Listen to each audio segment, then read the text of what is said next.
你全部喇叭的声音都会变成怪怪。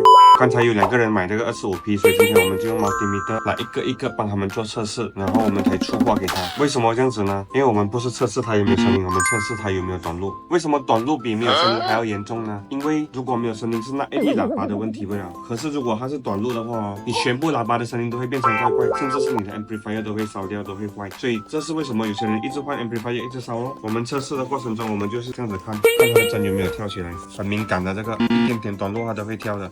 你看我这样动下去，这样子它会跳起来又跳回去，就是 OK。如果它起来不回去，就是有问题的。我不敢讲啦，可是我相信啊，这个市场上其实真的没有几个小乐愿意做这一个人家看不到的工作的，因为他有做没有做，你都是看到一粒喇叭吗？你不会觉得有任何的加分的。可是这个我觉得很重要啦，因为这个喇叭是人家买这么好的喇叭就是为了让鸟更多。如果说有一粒短路的话，等下他拿过去鸟没有变多，反而变少，不是完蛋？当然，我们做完测试，然后因为你有烧焊吗？你有装吗？你有摇到它吗？装上去了，还是最好在接近 amplifier 之前，你们做多一次测试，然后买个 multimeter 做多一个测试，因为真的短路太严重了，这个问题真的是很严重，所以我们一直在强调，很多人到现在还不懂什么是短路，短路就是加跟减动在一起叫做短路，它的喇叭里面也会动到的，不是一定是 wiring 的问题。你要测试到它更准的话，调去10K， 然后 ohm 这边，然后 omega， 它一动到它就会跳一半也是有问题的，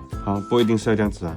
所以呢，去买一个 multimeter 去你的烟雾测试，然后你再来看为什么你的 amplifier 一直烧。就算是之前装的时候没有烧它，你都还要再测试的，因为有时候那个喇叭震动它也会烧的。当然好的喇叭是比较少啦，可是不代表不会啊。希望这个影片对大家有帮助，然后这个东西是一定要做的啦，要定期做，不是一定要做，要定期做。OK， 谢谢。